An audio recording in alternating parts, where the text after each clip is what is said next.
So I will quickly go through my presentation. As Luisa mentioned, I conduct research and at the same time I work in the field of inclusion and reception of people with a refugee background over 20 years now, almost. In a couple of years, it's about 20 years I'm in this field.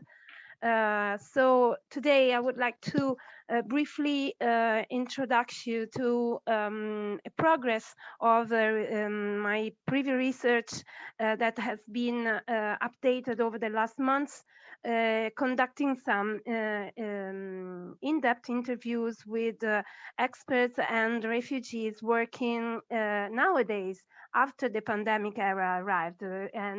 So it's kind of flow continuing before my previous research and my actual updating data. My methodological tools very quickly. As observer, being part of the field, so as a self-ethnographic point of view as well. Observation through the years, which allows me to observe my interstitial point changing through the time, sharing points of view with multiple stories, collecting the points of view of the other subjects I meet through the years in my observation. So some very short theoretical pills. First of all, I always like to underline what is about for me the concept of citizenship. And I always refer to Aiwa Ong when she says that it's not much a legal category, but a set of self-building practices in different areas of power. We were briefly talking about the power of digital competences. So it has to do also with becoming citizens and becoming part.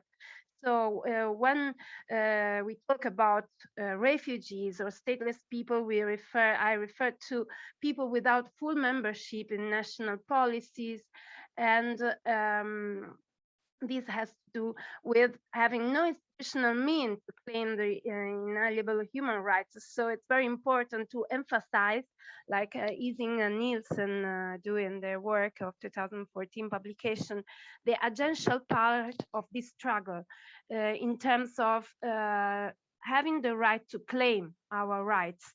So that's the struggle for a political subjectivity, that what we call citizenship, that your authors tell us.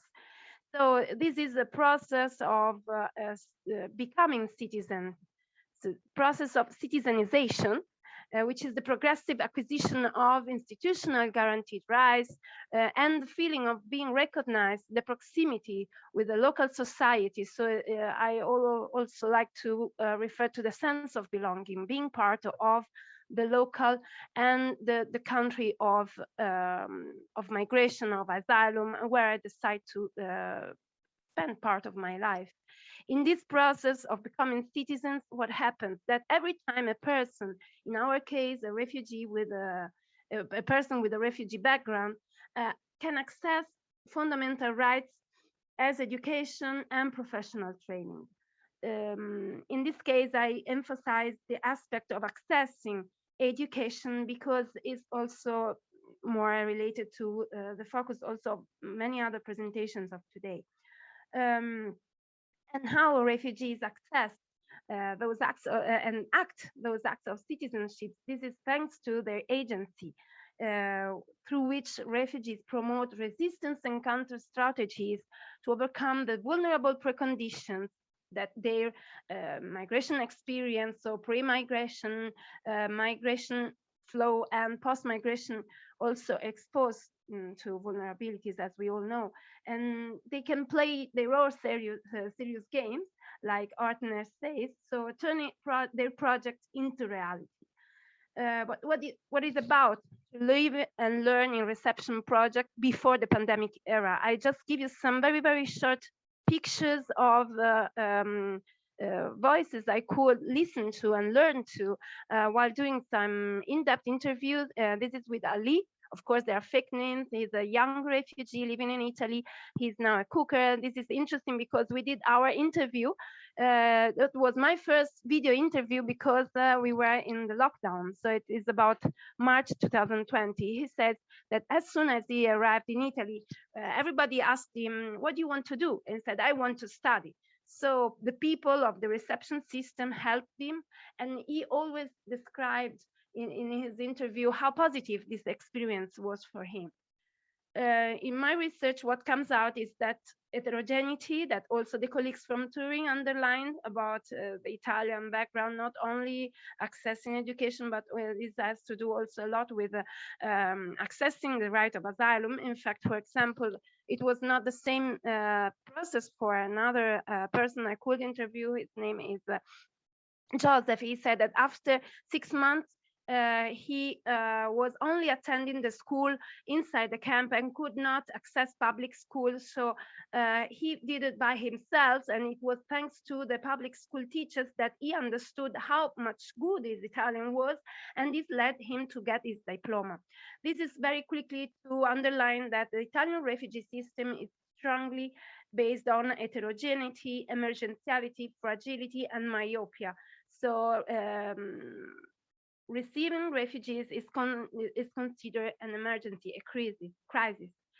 So thanks to the agency, on the other hand, refugees demonstrate in the capacity, the possibility also to overcome those barriers that the crisis brings up and reach their objectives. So Joseph told me there is nothing easy in life. I was already psychologically prepared. So this is a key point because it's of course an empowering recognition of the capability of refugees to act their acts of citizenship. And Joseph's act of citizenship was exactly the moment of obtaining his diploma. It's interesting because he says, "I was not happy but satisfied that I have achieved that goal." So what happened after 2020? Of course, the pandemic strengthened the inequalities that I would like to refer to the determinants of health that are behavioral, socioeconomic, cultural, environmental factors, living and working conditions that influence the state of health, considered not only in bio medical point of view, but of course in a global health point of view. Regarding education, the pandemic, of course, led to the largest disruption of education system, affecting over 1.6 billion of learners, and of course of people with a refugee background were amongst the ones who were affected more strongly. So what is about instead in the local Italian context to access citizenship's fundamental rights, such as housing, education, professional training, and social rights. So I will briefly give some input related on the specific experience and some interviews I could collect through some local projects. So what happens when refugees get digital at home? And when I refer to home, I refer to reception centers. The access has been frequently based on the use of smartphone, less with the personal computers, and this leads also adds to few personal spaces, few technological resources, and high difficulties on concentrating. This is also connected to the digital literacies, which is mainly connected to personal dimensions, so calling home. The refugees, most of, not all of course, but mainly used smartphones to get in touch with home or to do basic access to job research and etc. Digital safety gets challenging. About privacy, which for refugees becomes more exposed. On the other hand, digital technology becomes a basic need in the reception culture. So it's fundamental to have Wi-Fi, to have a personal computer based in the reception centers, which was not given for granted before the pandemic. Access education, public system was unprepared, and teachers were differently prepared. And I found very interesting the issue about um, teachers that has to be prepared for a specific target, and with adults coming from other countries where there is no language bridging the communication, this becomes even more challenging. Of course, digital literacy is strongly combined with the competencies to the second language, and online safety remains a key issue. On the other hand, teaching creativity and specific training becomes more powerful, and wider accessibility for those that were usually unreachable. I bring you a very short example of a language course I came across through that was made online for women working as caregivers. So they have only a very short timetable when they have a lunch pause, and they could access 20 women a language course to strengthen the Italian language to access the course of driving license. And these women could finally access this type of learning activity and education that previously was completely unreachable for them because of lack of time. Very quickly, refugees get digital when accessing professional training. It comes out that it was very strongly limited to the ones that already knew how to use it, and once again to the linguistic competence, in this case of Italian as a second language. On the other hand, we have been witnessing a spreading of digital competences through multiple courses accessible, and is interesting also about free courses, free online courses, and more refugees feeling the need to invest on digital competences. So this brings me back to the concept of digital awareness as a need to access the professional training and education. Very briefly on social rights, we cannot talk about education without talking about social rights, because to access any type of public education, a refugee need a document or any type of paper that makes him or her regular. So it has for sure in Italy becomes increasingly rare and reinforced vulnerability. So very practically, if to get a permit of stay before it took at least 1 month, now it can be 4, 5, 6 months. And digital literacy combines again with local and national bureaucracy. So on the other hand, this brings to a positive, at least, feeling that in public and in local and national authorities, that the accessibility to digitalization of the bureaucratic system is a key issue that has to be faced and readapt also not only to local residents, but to people with a migratory background. I decided very quickly to close because otherwise I go very, very out of my time. I'm sorry. But these are the few words that Hassan, he's a student and still living in a reception center as asylum seeker. He says, I arrived in Italy in 2017. I was in 8th grade when the pandemic came, and I had the will. This reminds me a lot about Joseph, that was strongly prepared and had a project in his mind, but I couldn't handle everything. I lived alone in a house with other refugees. This is a refugee camp. I couldn't concentrate. He told me about when he had to follow the lessons of the 8th grade school, and his thoughts went to his family. So I was not satisfied and thought that I was not able. This what is to me is acts of citizenship in these pandemic times. He told us 5 years have passed since I arrived in Italy. I still have no permit to stay, have no news about it. At least I'm able to understand and be understood. But if I could have got a full diploma, because it didn't reach because of the complexity of being a student with a refugee background and linguistic barriers as well, and not only the barriers from the educational system, I would have been proud of myself. For the moment, I still suffer. But I was advantaged, and agency comes back again. I had objectives and I could use devices because what he recognizes to himself is that there was tons of other forced migrants he used to live with had no idea how even to use WhatsApp, use Zoom, have an email, to remember the password of an email, etc. So what about the others? The others who have no project or special competencies, they lose the life, they lose the time.